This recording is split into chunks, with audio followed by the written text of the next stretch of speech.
Hola, muy buenas tardes queridos amigos, hermanos, familia de su programa El Carpintero. Pues estamos retomando después de 15 días de no transmitir. Hoy retomamos nuevamente el tema que manejamos la última vez que transmitimos y es el juicio de nuestro Señor Jesucristo visto a través del punto de vista jurídico. Bien, antes de iniciar vamos a comenzar como es debido, como debe de ser, haciendo oración, encomendándole a Dios estos momentos que vamos a tener de reflexión bíblica de este tema tan interesante. Comencemos pues en el nombre del Padre, y del Hijo, y del Espíritu Santo. Amén. Señor, te rogamos envíes tu santo y bendito Espíritu para que sea Él quien nos guíe, nos aconseje y sea Él quien nos enseñe. Te damos gracias por todos los dones recibidos durante este día, los alimentos, el hogar, la familia, el descanso propio de este día, Día del Señor, día de descanso, y este trabajo que en medio de este descanso le queremos ofrecer a Dios para nuestros hermanos y también para nosotros mismos, porque al compartir la palabra de Dios, pues nosotros también la reaprendemos. Te damos gracias por todo ello y lo hacemos con la oración que tu Hijo Jesús nos ha enseñado. Padre nuestro que estás en el cielo, santificado sea tu nombre. Venga a nosotros tu reino, hágase tu voluntad en la tierra como en el cielo. Danos hoy nuestro pan de cada día. Perdona nuestras ofensas, como también nosotros perdonamos a los que nos ofenden. No nos dejes caer en la tentación y líbranos de todo mal. Amén. Ave María, Dios te salve María, llena eres de gracia, el Señor es contigo. Bendita eres entre todas las mujeres, y bendito el fruto de tu vientre Jesús. Santa María, Madre de Dios y Madre nuestra, ruega Señora por nosotros los pecadores, ahora y en la hora de nuestra muerte. Amén. Gloria al Padre, y al Hijo, y al Espíritu Santo, como era en un principio, ahora y siempre, por los siglos de los siglos. Amén. Espíritu Santo, fuente de luz, ilumínanos. En el nombre del Padre, del Hijo y del Espíritu Santo. Amén. Pues amigos, sean bienvenidos a su programa El Carpintero en este domingo, cuarto domingo de Pascua. Hoy es un día muy importante, hoy celebramos la 62 Jornada Mundial de Oración por las Vocaciones. Así que todos nosotros estamos llamados a orar, a pedir mucho por las vocaciones. Y bueno, pues vamos a continuar, a darle continuidad al tema que ya hace 15 días compartimos con ustedes y que queremos pues darle cierre, digamos. Nos acompaña nuevamente el licenciado Jorge Antonio Rosas Amezcua. Gracias, licenciado, por estar aquí. Gracias por acompañarnos. Y bueno, pues recuerden, haciendo una recapitulación, estamos tratando precisamente el juicio, vuelvo a repetir, de nuestro Señor Jesucristo, pero visto desde un punto de vista, valga la redundancia, jurídico. Bien, pues ¿cómo comenzamos el día de hoy, licenciado? ¿Cuál sería la temática para darle continuidad? Pues vamos a hablar de la comparación, vamos a continuar comparando, para haciendo del derecho comparado, empezar a analizar el proceso de nuestro Señor, pero también bajándolo ahora del Código Nacional Penal y posteriormente de la situación del Código Civil por ese daño moral que sufrió nuestro Señor. Y vamos hablando de elementos. ¿Qué elementos? Un elemento, cómo fue en el proceso y cómo puede ser, y cómo dice el Código Civil, el Código Nacional Penal bajado en la actualidad y también en la Constitución en algunos puntos. Por ejemplo, podemos hablar, el primer elemento, hablar de la presunción de inocencia. La presunción de inocencia en el proceso de nuestro Señor no fue respetada, ¿sí? Fue considerado culpable desde el primer inicio, ¿sí?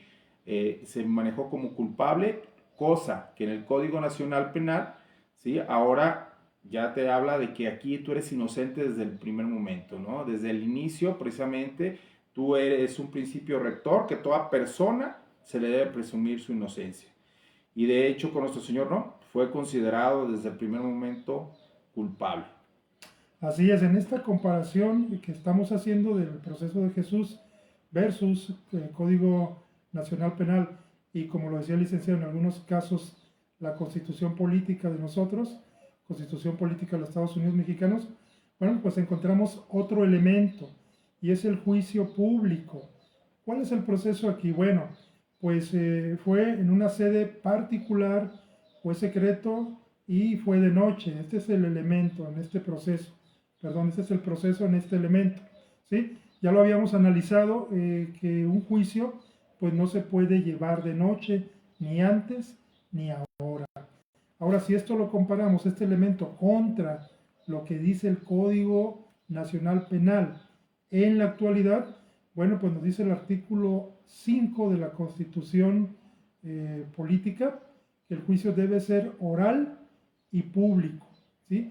Juicio debe de ser, vuelvo a repetir, oral y público, nos lo dice el artículo 5. Ya lo señalábamos en este proceso, pues fue un proceso en donde fue en una sede particular, fue en secreto y fue de noche. Así es. Sí, ahí se abusó bastante, insisto, ya lo habíamos platicado, la hora en donde fue llevado el juicio, pero también en la hora, otro elemento que debíamos mencionar, la hora del juicio. Ya lo hemos checado que se realizó de noche, día festivo, ya habíamos visto que en realidad no se debía de haber efectuado a esa hora, que por ahí también viene a la par, más adelante lo vamos a ver también checando sobre la hora de la detención, quien lo realiza, pero ahorita aquí lo importante en la hora del juicio se realizó de noche. ¿Esto por qué? Porque está prohibido, precisamente todavía en el Código Nacional Penal, ¿sí? Que se pueda llevar un juicio fuera de unos horarios establecidos. No puede abrirse un horario para juzgar a una persona, ¿sí? Hay días inhábiles y ya están marcados, entonces no puede darse eso. Y si nosotros lo comparamos también con ellos, también ellos lo tenían. Si yo me regreso al proceso de nuestro Señor, que estaba prohibido precisamente que se realizara en la noche, ¿sí? Cualquier tipo de juicio. Muy bien. ¿Cuál sería el siguiente elemento, licenciado? Pues podemos hablar del derecho precisamente a la defensa, ¿no? Y que podemos hablar en el sentido de que Jesús, nuestro Señor, no tuvo ningún abogado. No hubo ningún abogado que lo pueda defender, ¿sí? No tuvo una defensa adecuada. Y en esto, si nosotros lo ponemos a checar y lo veíamos con el artículo 20 constitucional, lo menciona precisamente en la Constitución, nosotros lo checamos, que tienes el derecho a se te nombre un defensor. O sea, que tú contrates un defensor y si no tienes tú un defensor, el Estado te lo debe de asignar. En este caso, Jesús no tuvo ningún abogado. Ahí también se violó este punto. Vean qué interesante este comparativo que estamos haciendo, tanto del elemento en este proceso que se maneja y luego pues esa comparación con el Código Nacional Penal y el Código Nacional de Procedimientos Penales. Otro elemento importante en este juicio pues fueron los testigos falsos, ¿sí?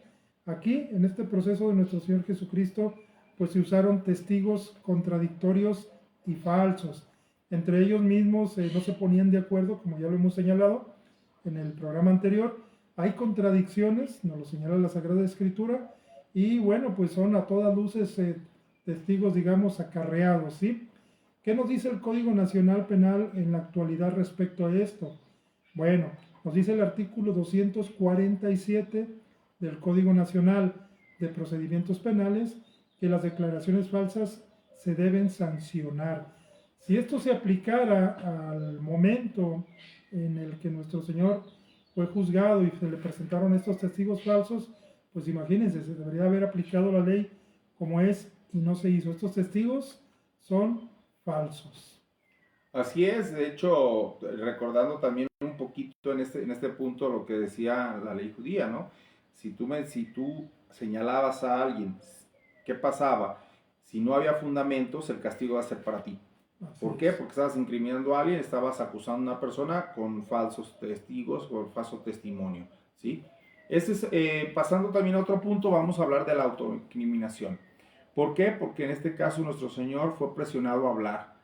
Y que a mí, ¿qué es lo que me menciona en la actualidad? Nadie está obligado a declarar contra sí mismo. Esto lo podemos ver y lo podemos analizar, de hecho, hasta a la hora de una detención, ¿no? Se te debe de mencionar que tienes derecho a permanecer callado. Cosa que nunca se le indicó a nuestro Señor, sino que al revés se le estuvo señalando para que se hiciera precisamente una autoincriminación. Esta es una de las situaciones que también fue violado esta situación en ese comparativo, ¿no? Sí, y así lo dice en este sentido el artículo 20, perdón, del Código Nacional Penal en la actualidad. Así lo señala claramente, que nadie está obligado a declarar contra sí mismo. Otro elemento interesante aquí en este proceso, pues es la competencia del tribunal. ¿Qué es lo que ocurre aquí? Bueno, el Sanedrín juzgó, pero no tenía la facultad penal total para hacerlo. Sí tenían unas leyes, sí tenía este aparato jurídico que lo regía, pero no nos olvidemos de un punto interesante. No debemos pasar por alto el hecho de que en aquel momento Israel estaba bajo el dominio de Roma y Roma era la autoridad suprema. Los romanos sí dejaban que el pueblo judío tuviera sus leyes y que hasta cierto punto las ejercieran, pero la autoridad total, sobre todo en asuntos medulares importantes, pues le correspondía a Roma. ¿Qué nos dice el Código Nacional Penal en la actualidad a este respecto?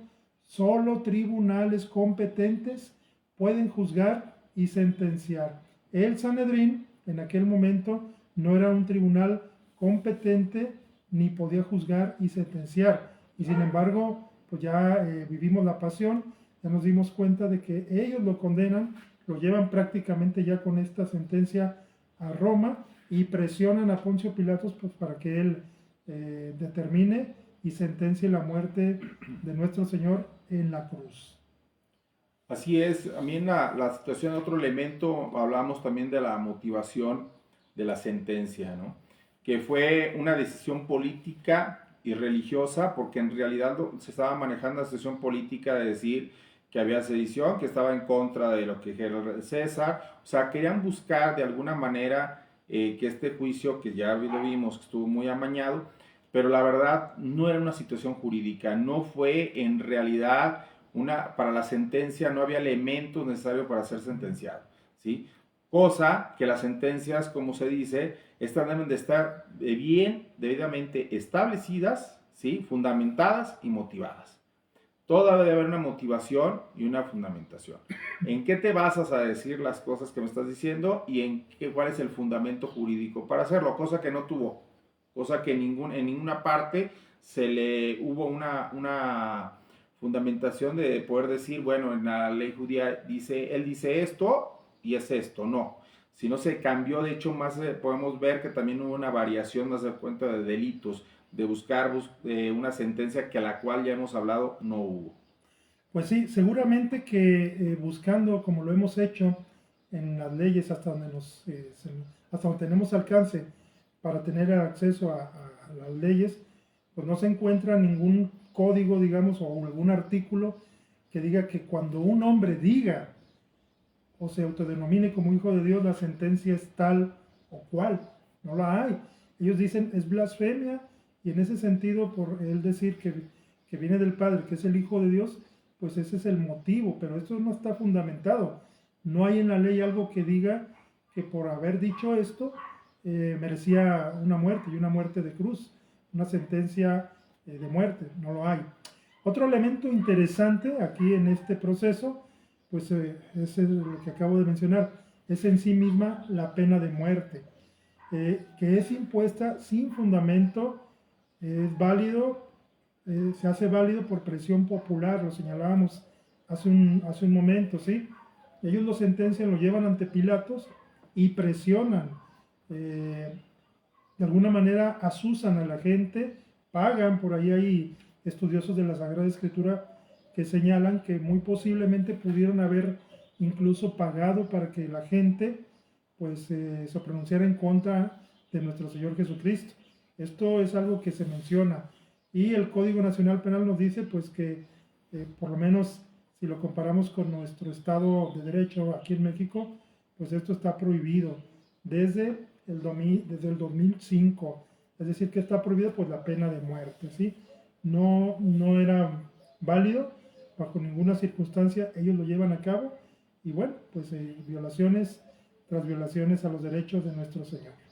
Sí, en este caso que comenta Lick sobre la situación de que desde México en el 2005, porque hay que recordar que que la Constitución Política de los Estados Unidos Mexicanos menciona que antes existía la pena de muerte únicamente para los traidores a la patria, En este caso ya quitaron esa palabrita y entonces ya está prohibida, ¿sí? La pena de muerte. Hay que considerar que en ese entonces, ¿sí? Fue impuesta sin un fundamento, o sea, no había fundamento. Si bien es cierto que ellos, en este caso, el Sanedrín no podía, ¿sí?, sentenciar a muerte a una persona, ¿sí?, pero en este caso los romanos sí, pero en realidad fue una situación de que no había un fundamento válido como tal. De hecho, pues Pilatos cuántas veces dudó las situaciones y por eso buscó la manera, hasta cierto punto podemos decirlo así, para dejarlo en libertad, ¿sí? Que no se atrevió es otra cosa, no se atrevió él mismo a dejarlo, ya lo hemos analizado.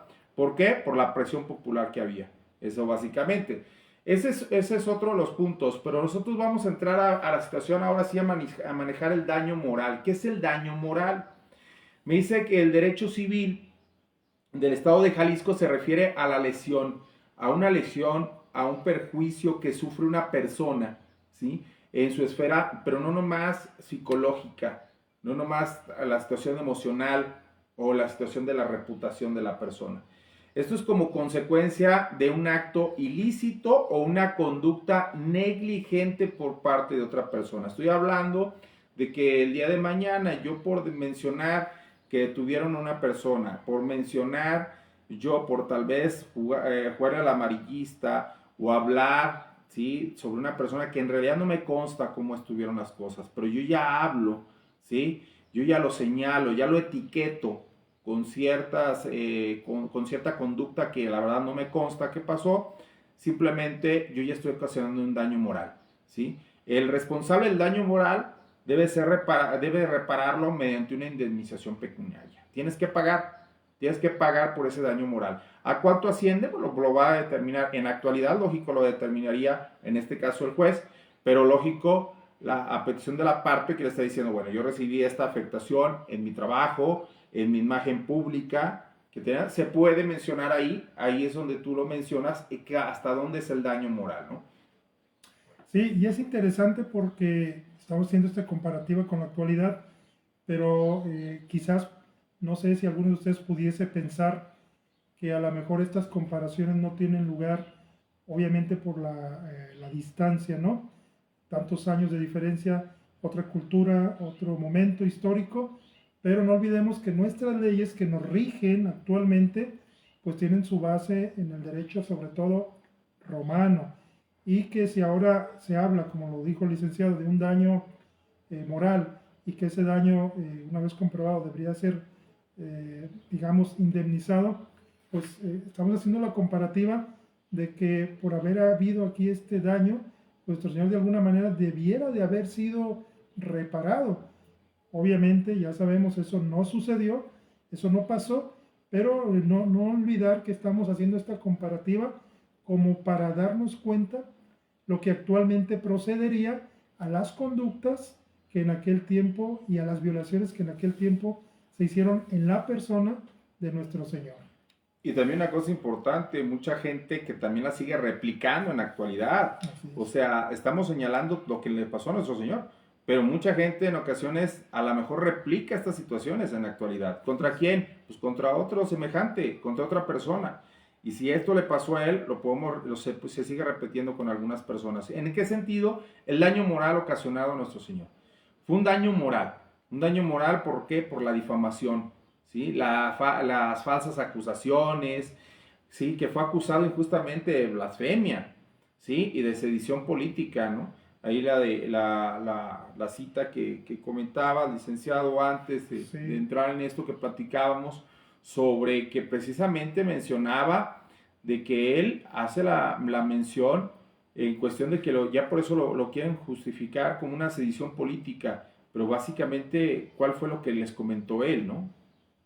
Sí, pues esta cita bíblica de Mateo 26, capítulo 26, versículos del 59 al 61, pues nos habla precisamente de esos testigos que se llevaron falsos, como ya lo analizamos hace un momento, y pues esto de la cita dentro de este contexto que estamos analizando jurídico, la compartimos para poder nosotros confrontar y darnos cuenta que si estamos hablando de la ley, bueno, saber que incluso la Sagrada Escritura pues nos menciona claramente algunos aspectos con relación a lo que estamos hablando y que tienen aquí su fundamento.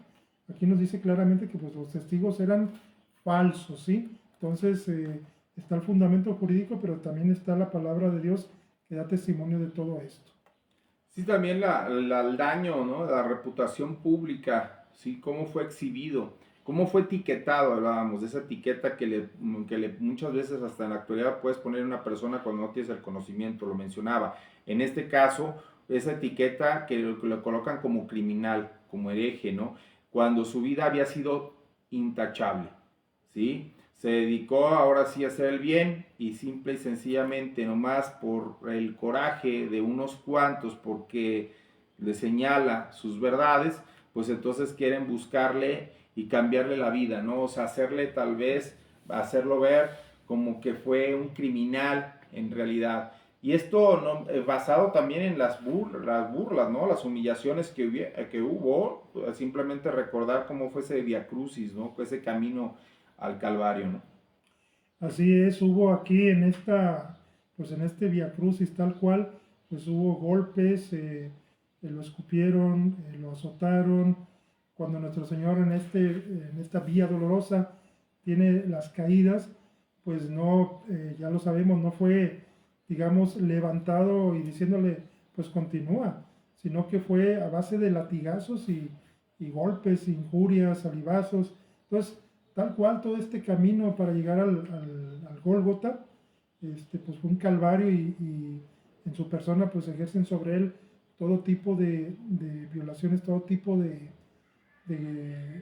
pues digamos, faltas al código que ellos mismos tenían, al código legal, y hacen de él pues verdaderamente algo que no correspondía a un ser humano. Fue ridiculizado, eh, incluso, digamos, como una forma de rematar, ya cuando nuestro Señor está en la cruz, pues colocan sobre él ese cartel, ese letrero que todos conocemos y que en algunas cruces que tenemos, algunos cristos, pues ahí está, ¿no? Esas palabras INRI, que significan, este es el rey de los judíos, escrito originalmente en griego, hebreo y latín, ¿sí? Entonces, obviamente no lo ponían, no lo pusieron ahí, no colocaron este letrero como una forma de honrarlo, de destacarlo. Claro, fue puesto como una forma de burla, de una forma de desprecio social,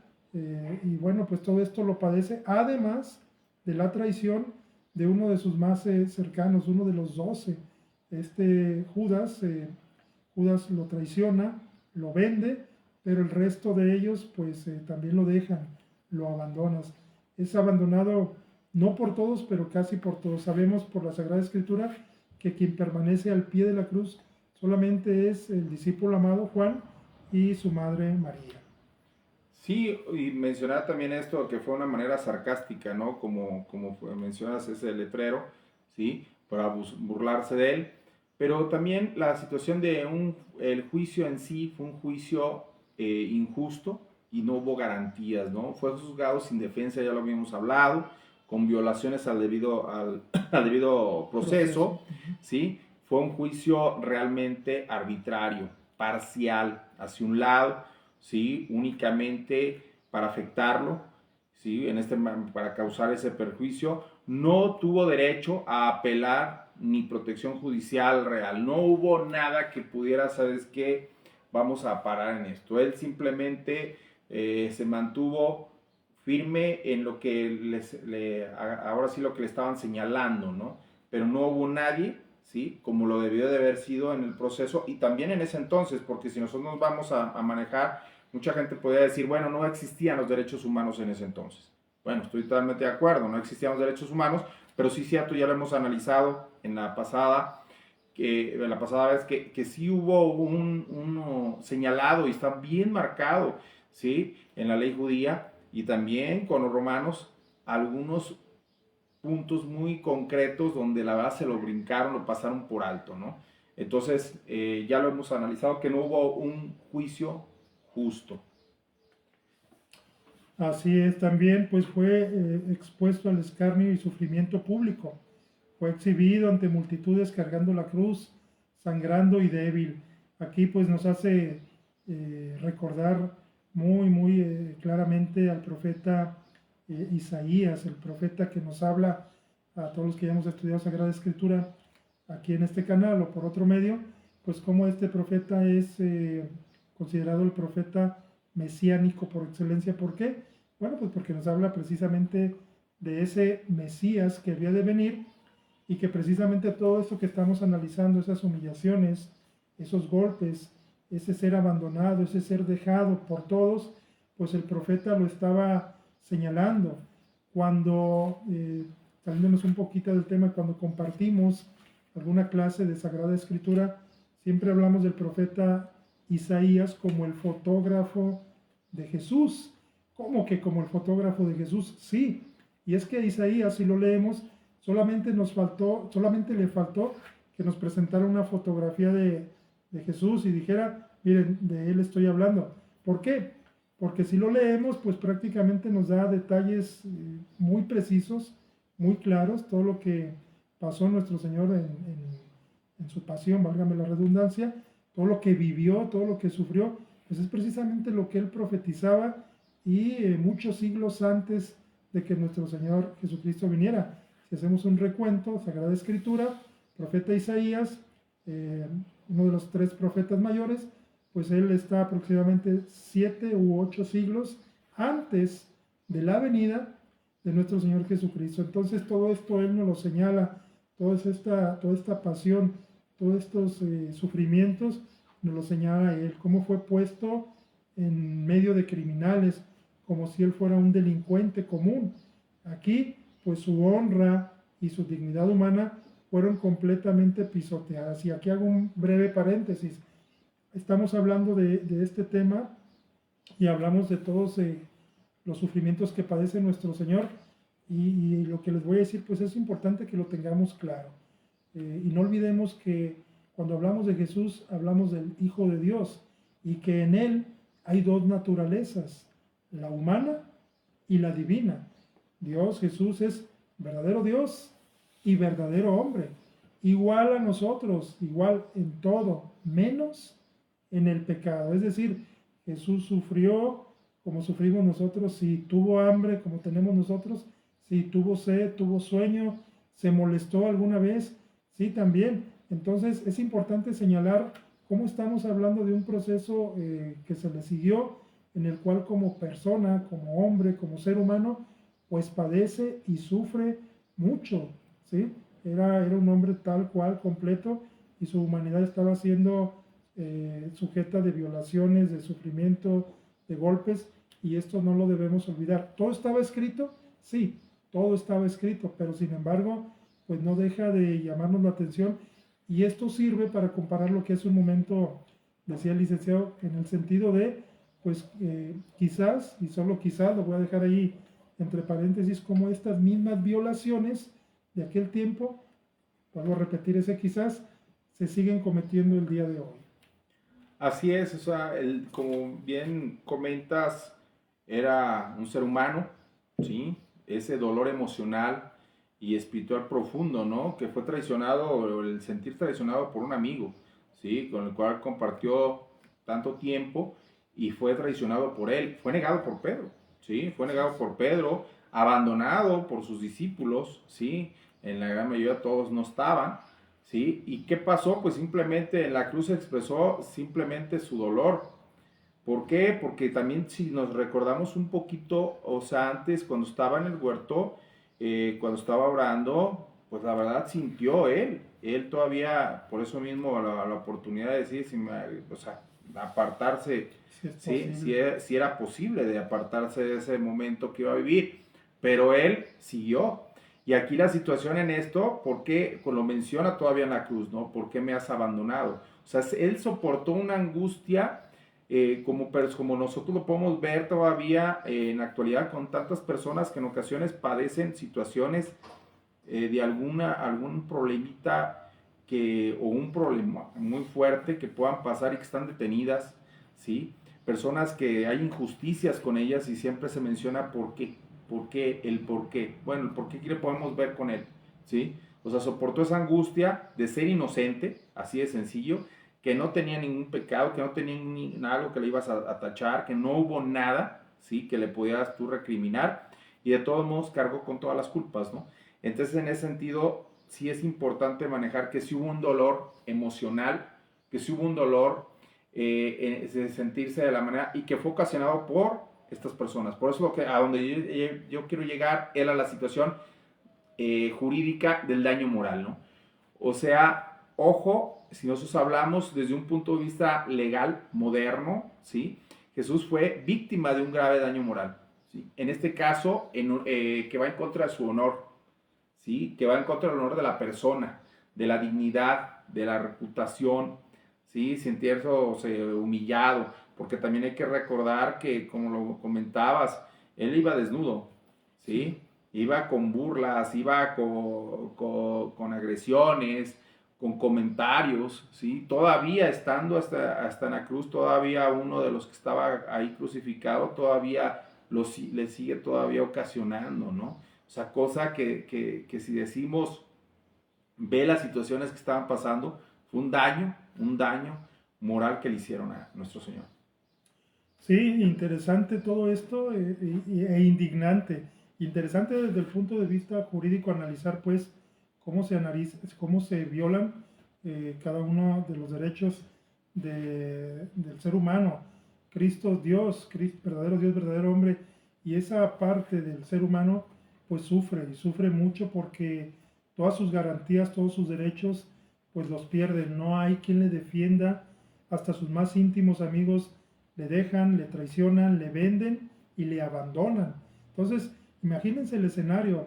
Esto, por eso cada año en estas fechas pasadas de la Semana Santa, la Semana Mayor, pues lo vivimos y aunque ya conocemos la historia, pero no sé ustedes, yo creo que todos sentimos esa indignación, ¿no? Desde dentro del corazón, y ya cuando lo vemos desde el punto de vista del litigio, pues decimos, creo que la indignación crece más porque sabemos que hay y había en aquel tiempo leyes que protegían, que se supone que estaban ahí para velar por los derechos de toda persona, pero no es así.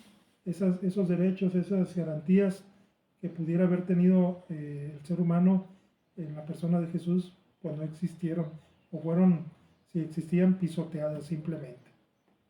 Así es, estas incongruencias jurídicas que se vivieron precisamente, tanto para el código, insisto, no existían los derechos humanos, pero hubo incongruencias ya con sus mismas leyes. Hoy tocamos precisamente la situación del daño moral, ¿sí?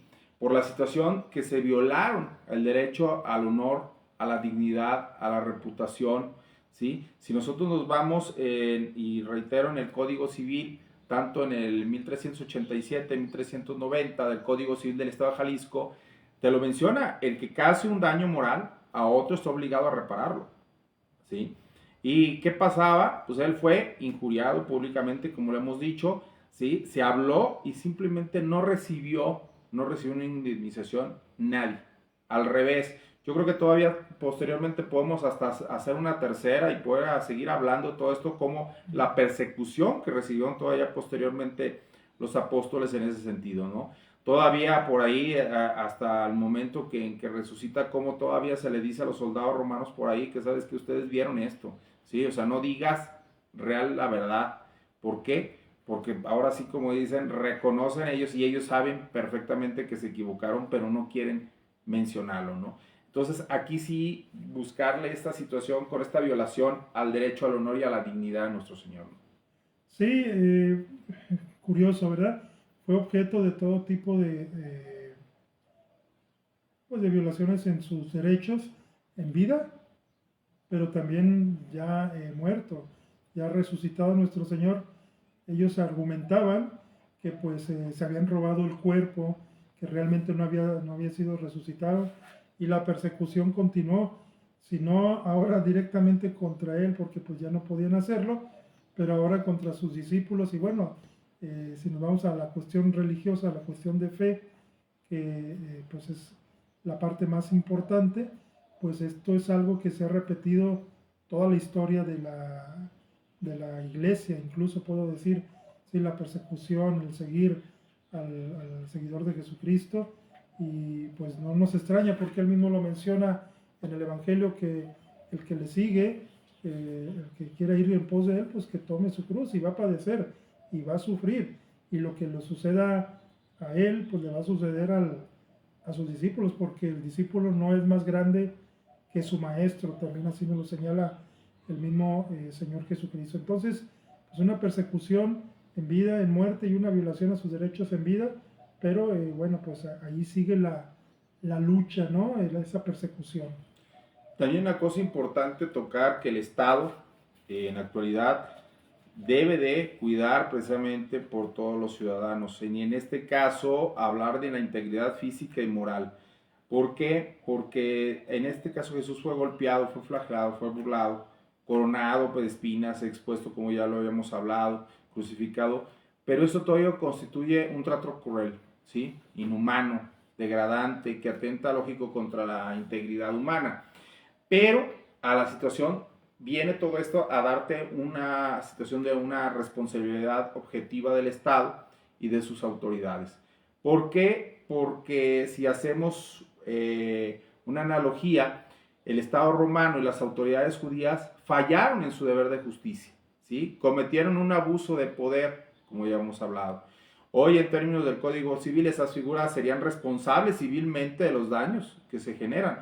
Si ahorita, por decir algo, lo vemos, existe una manifestación y gracias a esa manifestación llevo a recibir una afectación en mi patrimonio, ¿sí? El Estado, yo puedo ir contra el Estado porque tiene la obligación de cuidar esa situación, que no vaya a pasar, que no se vaya a repetir, que yo no vaya a recibir ese menoscabo. Aquí la situación que hablamos, la responsabilidad objetiva del Estado, es que precisamente lo que es el derecho romano, así como el derecho, en este caso el Sanedrín y todas con sus leyes, violaron eso. Al revés, motivaron a que esto se diera de esa manera, ¿no?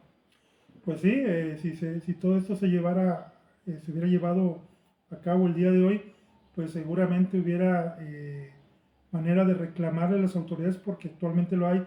Si hay un abuso por parte de la autoridad hacia una persona en cuanto a sus derechos, pues la persona hoy puede defenderse, puede recurrir a lo que es el amparo, y de alguna manera pues hacer que el Estado de alguna manera repare en su momento, ¿no? Hablando actualmente. Pues aquí, revisando la historia, pues no hay nada, no hubo nada en donde digamos que de alguna manera pudiese ser reparado el daño que se le hizo a nuestro Señor. Vuelvo a insistir, estamos analizando una cuestión jurídica, ya sabemos, nuestro Señor resucitó, ya sabemos, todo estaba escrito, ya sabemos que así debía cumplirse, pero bueno, lo estamos analizando, lo estamos viendo desde este punto de vista jurídico para darnos cuenta de todas estas situaciones que se dieron, y cómo pues hay muchos que también, como nuestro Señor, hoy día quizás son juzgados, son sentenciados, y sobre todo pues algo doloroso y triste, cuando en realidad pues a veces son personas inocentes. Sí, o sea, como ya mencionábamos, ¿no? ¿Cuántas Sanedrines, cuántos Pilatos todavía en la actualidad hay? Sí, la verdad, hoy esto pasó, estaba ya escrito que esto debía de pasar y de la manera en cómo se debió de dar, pero también la magnitud de decir, bueno, todo lo que sufrió y todo lo que padeció, ¿por qué? ¿Por qué fue esto? Pues si fue por nosotros en esta situación, por ti, por mí, por todos nosotros, pues ahora imagínate a alguien que dices, bueno, no lo estoy haciendo, muchas personas que están sufriendo y que están pasando por unas situaciones con quienes no existen todavía, bueno, existen nomás con otro nombre, ya no son Sanedrines, ya no son Pilatos, pero sí están, sí son las leyes que todavía se han violentado y están en un proceso que la verdad son personas que son inocentes y que todavía tienen que padecer por este calvario, ¿no? Tal vez, pero saber que también volvemos a lo mismo, no repetir también nosotros el cuadro, no nosotros jugar a también ocasionar un daño moral hacia otra persona, ¿sí? Licenciado, aquí pues, aquí lo que ocurrió, decía usted hace un rato al iniciar, y también en el programa anterior, que fue un linchamiento, ¿sí? Mataron a nuestro Señor, prácticamente lo lincharon. pero si tuviéramos que hablar en términos jurídicos, ¿cómo le podríamos llamar a este acto de haber pues matado a nuestro Señor Jesucristo, de haberlo linchado? ¿Cómo le podríamos llamar en términos jurídicos? ¿Qué sería la palabra? Si nosotros lo manejamos y lo dividimos, la palabra en latín, Deus, Dios, ¿sí? Sidium, el acto de matar, pues en eso ya te lo deduce, ¿no? ¿Qué es lo que vamos a manejar? La manera de un deicidio. ¿Qué es esto? El asesinar a un Dios. Eso es lo que ocurrió en aquel tiempo, fue un deicidio, mataron a Dios, ¿sí? Y eso lo dejamos así entre comillas, el hecho de que lo hayan matado. Bien, mis queridos hermanos, amigos, familia, pues con esto, y aunque lo decía el licenciado, pudiéramos estar hablando por mucho tiempo acerca de esto, pero con este programa del día de hoy cerramos esto que iniciamos hace 15 días, si mal no recuerdo, 2 programas para analizar todos los abusos, todos los excesos, todas las violaciones a las leyes tanto romanas como judías en este proceso que se le siguió a nuestro Señor, en esta sentencia de muerte y su ejecución. ¿Sí? Hoy cerramos con esto. Ojalá que esto nos haga pensar, si hablamos de un punto de vista jurídico, saber que pues en una sociedad en donde todos estamos viviendo y vivimos bajo normas, preceptos, leyes, pues todos somos responsables de observarlas para no atropellar, digámoslo así, los derechos de los demás. Para eso están hechas las leyes, ¿sí?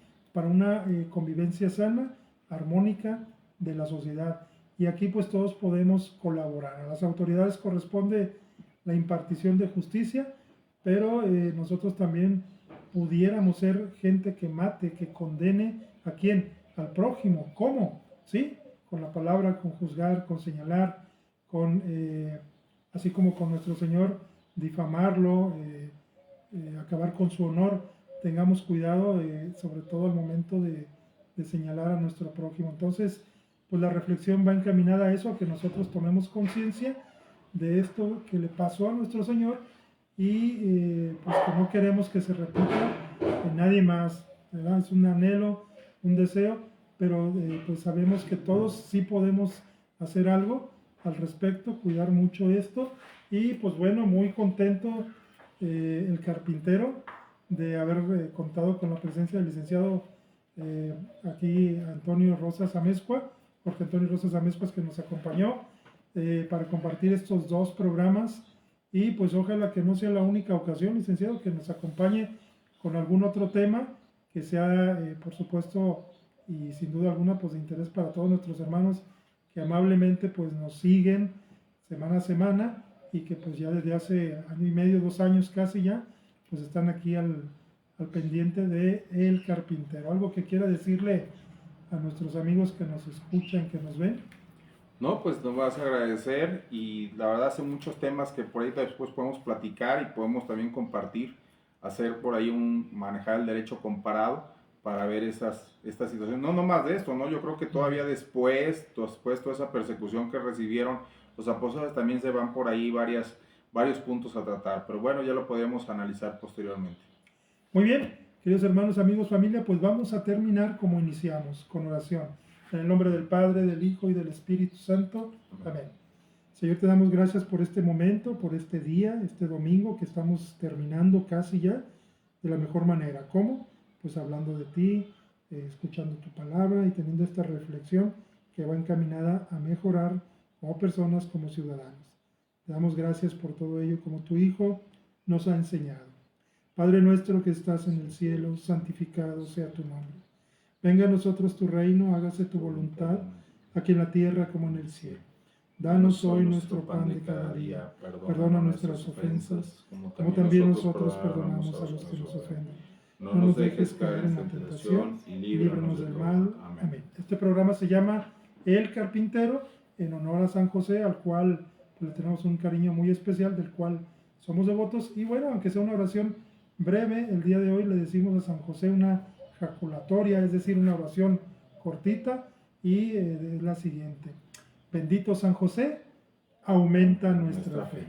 Patriarca del alma mía, cuando mi muerte llegare, tu patrocinio me ampare y el de Jesús y María. Pues bien, tengan ustedes un excelente domingo, lo que queda de él, Dios los bendiga, y si Dios nos presta vida, pues nos vemos la próxima semana con otro tema interesante para todos ustedes. Muchas gracias por su atención.